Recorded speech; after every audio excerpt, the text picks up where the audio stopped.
जय हिंद साथियों, स्वागत है आपका self study classes with Sumit Jain YouTube channel में। दोस्तों, हिंदी साहित्य की निरंतर अपनी सीरीज चल रही है जिसमें ट्रिक के माध्यम से हम बहुत सारे प्रश्नों का, रचनाओं को याद करने का प्रयास करते हैं। सुबह रोज 9:30 बजे 9:30 पर आपको हिंदी साहित्य का ट्रिकी वीडियो मिलता है, तो देखना ना भूलें।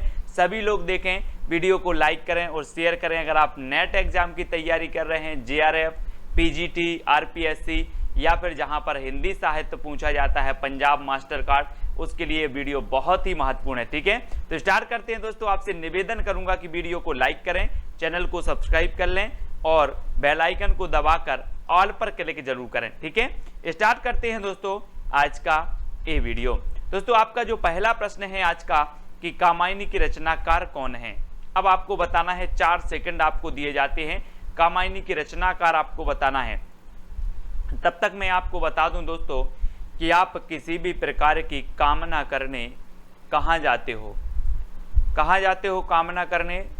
शंकर जी के पास जाते हो, बोलते हो भगवान मेरी कामना, मेरी मनोकामना क्या कर देना, पूर्ण कर देना, मुझे एग्जाम पास करवा देना। कामना करने जाते हो ना, तो कामना से होगा कामायनी, और कामना करने जाते हो शंकर जी के पास, तो कामायनी जो महाकाव्य होगा वो किसका होगा?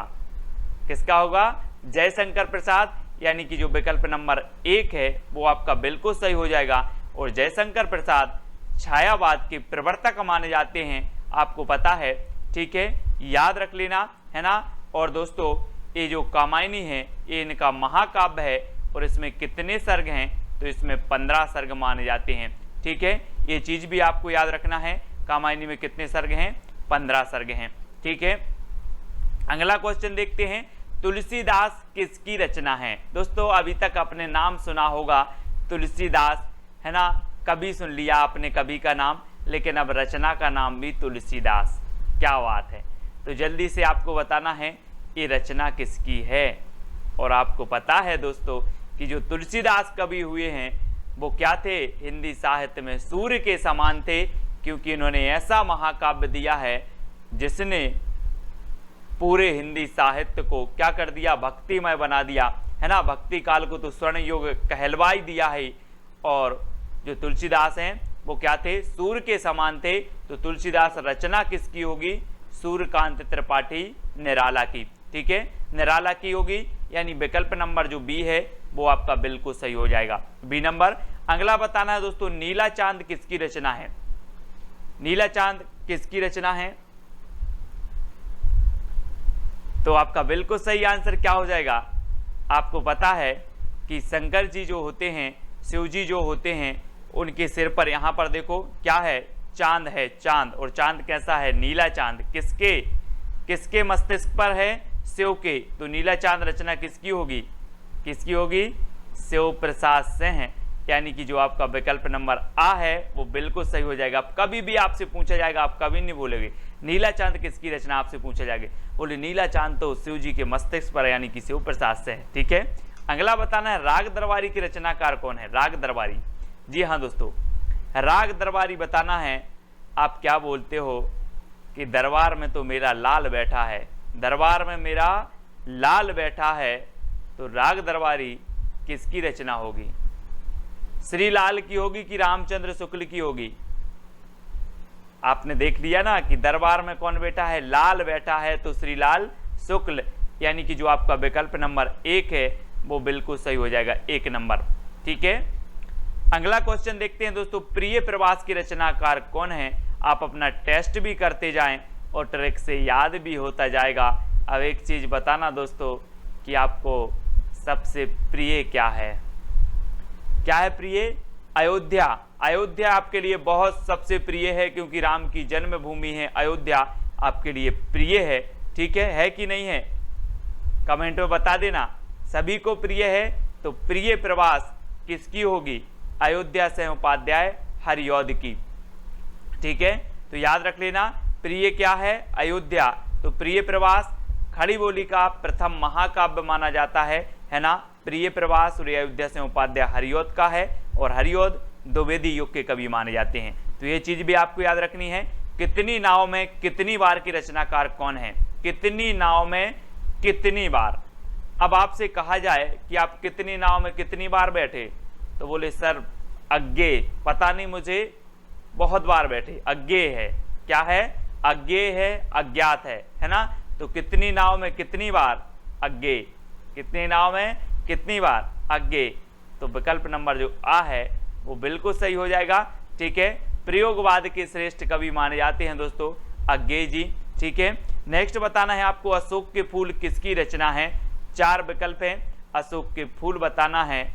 और मैं आपको बता दूं कि 2 सेकंड में आप अपने उत्तर का चयन कर लेना। और जो अशोक के फूल है दोस्तों, चित्र में भी आप देख रहे हैं कि अशोक एक फूल फूलेगा कि 1000। अशोक में कितने फूल होंगे? एक फूल होगा कि 1000 फूल होंगे? तो आपने सही बताया कि सर 1000 फूल होंगे। तो अशोक के फूल रचना किसकी हो जाएगी? किसकी होगी? 1000 फूल होंगे तो हजारी प्रसाद द्विवेदी, यानी कि जो विकल्प नंबर आपका आ है वो बिल्कुल सही हो जाएगा। ठीक है, अब अगला बताना है दोस्तों जूही की कली रचनाकार कौन है? जूही की कली के रचनाकार, ये दोस्तों प्रथम छंद मुक्त रचना मानी जाती है। ठीक है, और जब जूही की कली है, जूही की कली है, तो ये कली कैसी होगी? निराली ही होगी, है ना। निराली ही कली होगी, छंद मुक्त रचना है। और ये जूही की कली निराला जी की रचना, क्योंकि ये कली कैसी है? निराली, तो निराला जी की रचना है। आ नंबर आपका बिल्कुल सही होगा। ठीक है, ये क्रांतिकारी कवि कहे जाते हैं दोस्तों। छायावाद के 4 आधार स्तंभों में प्रमुख स्थान रखते हैं निराला जी। सूर्यकांत त्रिपाठी निराला, तुलसीदास, इनकी रचना हम पढ़ चुके हैं पहले। नदी के दीप रचना किसकी बताना है दोस्तों। हमने पढ़ा था पहले कि कितनी नाव में कितनी बार, आपने बताया सर अज्ञेय। अब मैं पूछ रहा हूं आपसे कि नदी में कितने दीप होते हैं? नदी में कितने दीप होंगे? तब भी आप बोलोगे सर मुझे नहीं पता, अज्ञेय, है ना। अज्ञेय, तो नदी के दीप रचना किसकी होगी? अज्ञेय। ठीक है, अज्ञेय याद रखना। आ अज्ञेय को सिर्फ अज्ञेय से करना है, ज्ञात नहीं, है ना। एक आती है इनकी रचना कोठरी की बात, कोठरी की बात अज्ञेय। तो नदी के दीप अज्ञेय, यानी आ नंबर आपका बिल्कुल सही होगा। नेक्स्ट है माटी की मूर्तें किसकी रचना है दोस्तों। माटी की मूर्तें आपने देखा होगा दोस्तों कि वृक्षों के नीचे माटी की मूर्तें रखी रहती हैं, उसकी हम पूजन करते हैं। रखी रहती कि नहीं? वृक्ष के नीचे माटी की मूर्तें रखी हैं, उसकी पूजन करते हैं। तो माटी की मूर्तें जो रचना है वो किसकी हो जाएगी? किसकी होगी? वृक्ष के नीचे रखी हैं, तो राम वृक्ष बैनीपुरी, यानी कि जो आपका आ नंबर है वो बिल्कुल सही होगा। आ नंबर, ठीक है, वृक्ष के नीचे माटी की मूर्तें रखी हैं, तो माटी की मूर्तें राम वृक्ष बैनीपुरी। निशा निमंत्रण की रचनाकार कौन है दोस्तों। निशा निमंत्रण बताना है। 4 विकल्प हैं और 4 का उत्तर आपका क्या हो जाएगा, जल्दी बताना। निशा मतलब आपकी होती है क्या? रात्रि, शाम के समय आप क्या करोगे? क्या करोगे? बच्चों का निमंत्रण आपको करना है। बच्चन का निमंत्रण कर लो, बोले शाम के समय, निशा के समय बच्चन का निमंत्रण कर लो, बच्चों का निमंत्रण कर लो। तो निशा निमंत्रण के रचनाकार कौन होंगे? हरिवंश राय बच्चन। हरिवंश राय बच्चन, यानी कि जो 1 नंबर है वो आपका बिल्कुल सही हो जाएगा। ठीक है, आ नंबर। नेक्स्ट बताना है दोस्तों गुनाहों का देवता किसकी रचना है। गुनाहों का देवता, यानी कि गुनाहों का देवता इतने गुनाह किए, इतने गुनाह किए कि वो क्या बन गया? गुनाहों का देवता बन गया। अब जब देवता बन गया दोस्तों, तो वो काय की शरण में आएगा? काय की शरण में आएगा जब आदमी बहुत सारे गुनाह कर लेता है, तो फिर बोलता है यार कि अब तो धर्म की शरण में जाएं, धर्म की शरण में जाया जाए। तो गुनाहों का देवता की रचनाकार कौन होंगे? कौन होंगे? धर्मवीर भारती, यानी कि जो 1 नंबर है वो आपका बिल्कुल सही हो जाएगा, आ नंबर। ठीक है, अगला क्वेश्चन देखते हैं दोस्तों। सखाराम बाइंडर, सखाराम बाइंडर की रचयिता कौन है? सखाराम बाइंडर, और 4 विकल्प हैं, 2 सेकंड में आप अपना उत्तर बताएंगे। और दोस्तों आपको पता है कि जो तेंदुलकर साहब थे, सचिन तेंदुलकर साहब थे, जब तक वो खेलते थे क्रिकेट टीम में, अपने सारे सभी साथियों को बिल्कुल सखा की तरह रहते थे। कैसे रहते थे? सखा की तरह रखते थे। कौन? तेंदुलकर। तेंदुलकर रखते थे किसको? सभी टीम के खिलाड़ियों को सखा की तरह। तो सखाराम बाइंडर किसकी होगी? विजय तेंदुलकर, क्योंकि तेंदुलकर रखते थे सखा की तरह, है ना। इस प्रकार से याद कर लेंगे। आ नंबर आपका बिल्कुल सही हो जाएगा आ नंबर। ठीक है, अगला बताना है दोस्तों, आपका बंटी की रचयिता कौन है? आपका बंटी कहाँ गया है? भंडारे में गया है। आपका बंटी कहाँ गया है? भंडारे में गया है। तो आपका बंटी के रचयिता कौन होंगे? मन्नू भंडारी। कौन होंगे? मन्नू भंडारी। आपका बंटी भंडारे में गया है तो मन्नू भंडारी, यानी कि जो आपका आ नंबर है वो बिल्कुल सही हो जाएगा, मन्नू भंडारी आपका बंटी। इनकी रचना है संस्कृति के 4 अध्याय की रचयिता कौन है? संस्कृति के 4 अध्याय। दोस्तों एक चीज बताना, संस्कृति के 4 अध्याय या फिर संस्कृत के 4 अध्याय, और संस्कृत के 4 अध्याय हमें रात में नहीं पढ़ना है। कब पढ़ना है? दिन में पढ़ना है। संस्कृत के 4 अध्याय दिन में पढ़ना है। तो ये रचना किसकी हो जाएगी? दिन से दिनकर, है ना, रामधारी से दिनकर, क्योंकि संस्कृति के 4 अध्याय हमें दिन में पढ़ना है तो दिनकर साहब। ठीक है दोस्तों, अगला बताना है राग गोविंद की रचनाकार कौन है? एक रचना आती है दोस्तों गीत गोविंद, एक आती है राग गोविंद। तो याद रख लेना, गीत गोविंद के किसने गाए हैं? जयदेव ने। और सबसे ज्यादा राग किसी को था गोविंद से, कृष्ण थे, तो वो किसको था? मीराबाई को। किसको था? राग था किसको? मीराबाई को। ये यहाँ कंफ्यूज होते हैं सभी लोग, है ना। राग था मीराबाई को, है ना, और गीत गाए हैं किसने? जयदेव ने। तो जयदेव की कौन सी थी? गीत गोविंद। गीत गोविंद जयदेव की थी और राग गोविंद जो रचना है वो मीराबाई की है। ठीक है, तो याद रख लेना, क्योंकि मीराबाई को राग था कृष्ण से सबसे ज्यादा, तो राग याद रख लेना, राग से मीराबाई। ठीक है, अगला बताना है दोस्तों सेवा सदन की रचयिता कौन है? सेवा सदन। अब एक चीज बताना दोस्तों, आप जिससे ज्यादा प्रेम करते हो उसी की सेवा करोगे, है ना, कि नहीं करोगे?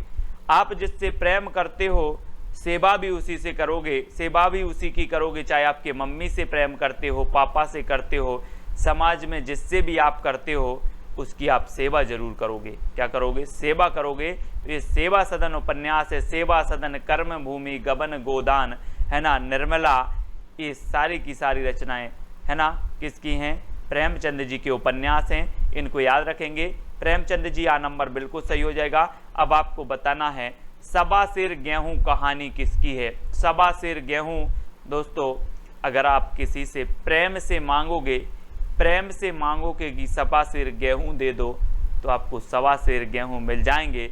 लड़कर झगड़कर मांगोगे तो सवा सिर गेहूं नहीं मिलेंगे।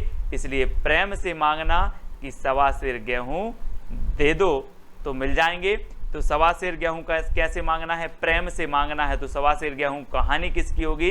प्रेमचंद, यानी कि जो विकल्प नंबर आपका आ है वो बिल्कुल सही हो जाएगा, प्रेमचंद जी की हो जाएगी।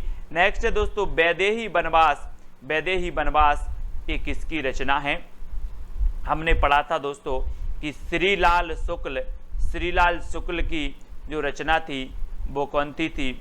राग दरबारी श्रीलाल शुक्ल की थी। अब वैदेही वनवास तो किसको हुआ था वनवास? अयोध्या के राजा राम को क्या हुआ था? वनवास हुआ था। तो वैदेही वनवास किसकी रचना होगी? अब वनवास तो आ रहा है, सीधा सीधा है कि वनवास हुआ था अयोध्या के राजा राम को, तो वैदेही वनवास किसकी रचना होगी? अयोध्या से उपाध्याय हरिऔध की। द्विवेदी युग के श्रेष्ठ कवि हैं दोस्तों प्रिय प्रवास, इनका एक महाकाव्य है, वो भी खड़ी बोली का है और हिंदी का खड़ी बोली का प्रथम महाकाव्य है प्रिय प्रवास हरिऔध जी का। याद रखेंगे महावीर प्रसाद द्विवेदी के नाम पर द्विवेदी जी का द्विवेदी युग का नाम पड़ा था, तो ये भी याद रखना है। ठीक है, भीष्म साहिनी की एक रचना है दोस्तों तमस याद रख लेना, भीष्म साहिनी की एक रचना तमस है। सुमित्रा नंदन पंत, इनकी अगर बात करें दोस्तों तो ये छायावाद के आधार स्तंभों में से एक माने जाते हैं सुमित्रा नंदन पंत जी। अगला बताना है चित्रलेखा किसकी रचना है? चित्रलेखा जल्दी से बताना है दोस्तों। जब आप पढ़ाई करते हो और आप पुस्तक लेते हो, आप रजिस्टर लेते हो, नोट्स बनाते हो, तो सबसे पहले पृष्ठ पर किसका चित्र होना चाहिए? भगवती का। किसका? भगवती का। बोले हमने चित्र का लेखा किया है पहले पृष्ठ पर, तो किसका होना चाहिए? भगवती का। तो चित्रलेखा रचना किसकी हो जाएगी? भगवती चरण वर्मा, भगवती चरण वर्मा, क्योंकि चित्र होना चाहिए भगवती का, तो चित्रलेखा भगवती चरण वर्मा, और विकल्प नंबर जो आ है वो आपका बिल्कुल सही हो जाएगा। ठीक है, तो इस प्रकार से हमें याद करना है दोस्तों, है ना। हमें रचनाएं याद नहीं होती, मुझे पता है बहुत सारे लोग बोलते हैं सर रचनाएं याद नहीं होती हैं।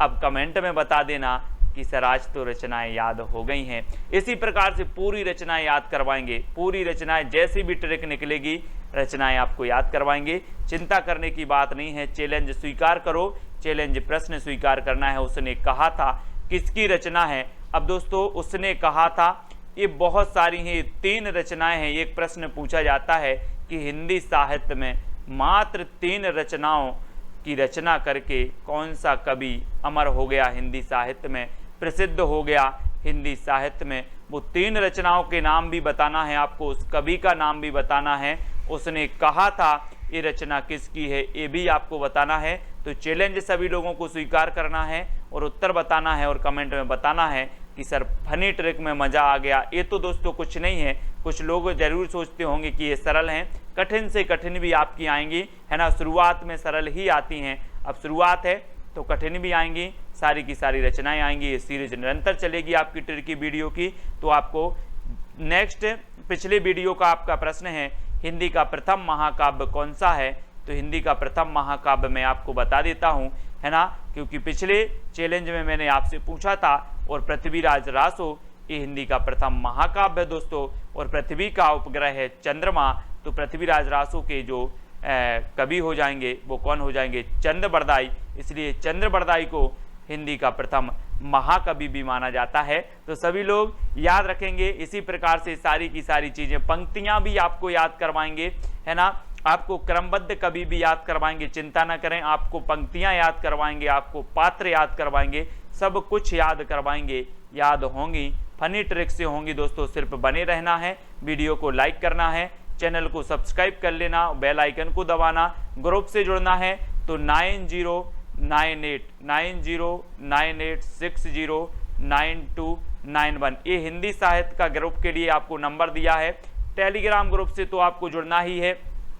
टेलीग्राम में आपको टेलीग्राम ऐप डाउनलोड करना है, उसमें सर्च करना है IAS स्टडी ट्रैक और ज्वाइन हो जाना है। ठीक है, वीडियो को सभी लाइक करेंगे, वीडियो को शेयर भी करना है। वीडियो कैसा लगा कमेंट में जरूर बताया करो। और आज के वीडियो के लिए बस इतना ही। और सबसे अच्छी ट्रिक आपको कौन सी लगी ये भी आपको बताना है।